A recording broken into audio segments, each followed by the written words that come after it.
এক ছিল তাঁতি। সে যেমনি বোকা তেমনি কুঁড়ে।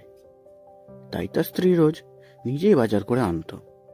একদিন স্ত্রীর বড় অসুখ হলো, তাই সে তাঁতিকে বলল। তুমি বাজার করে আনো। তখন তাঁতি ছাতা মাথায় দিয়ে বাজার করতে চলল। যাবার সময় তার স্ত্রী ছাতার আগায় পয়সা বেঁধে দিল আর বলে দিল, অনেক দূরে গেলেই দেখবে এক জায়গায় খুব গোলমাল হচ্ছে, এইটাই বাজার। তাঁতি তো একটুখানি গিয়েই দেখে একটা গাছের ডালে মেলা পাখি বসেছে আর খুব কিচিরমিচির করছে। দেখেই সে বলল, এই তো খুব গোলমাল হচ্ছে, নিশ্চয়ই এইটে বাজার। এখন তবে পয়সা বার কর।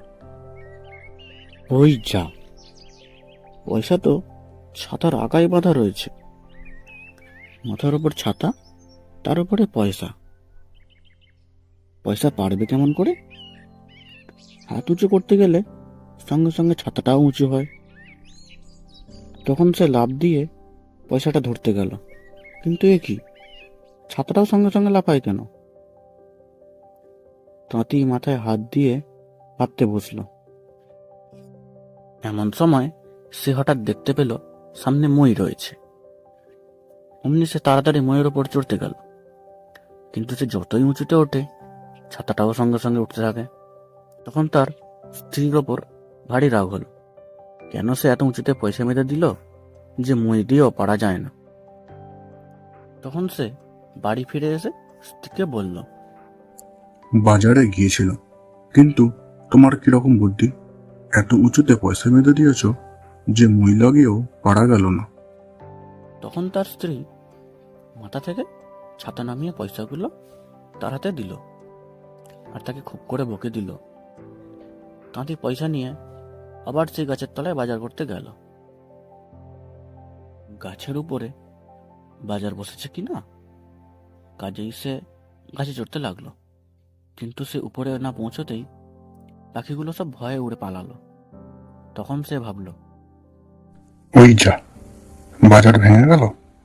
বেচারা আর কিছু ঠিক করতে না পেরে একটা গাছের ডাল ধরে ঝুলে রইল আর ভাবতে লাগলো, তাই তো, কি করি? এমন সময় কতগুলো লোক রাজবাড়ির হাতিতে চড়ে তলা দিয়ে যাচ্ছিল। তাঁতি তাদের দেখে বলল, ভাই আমাকে নামিয়ে দাও না।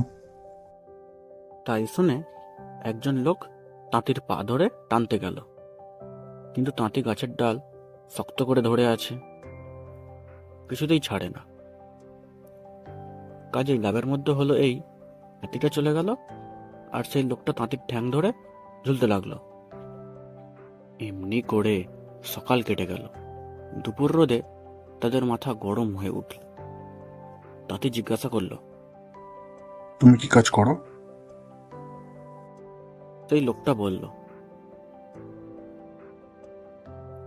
আমি রাজবাড়িতে গান করি।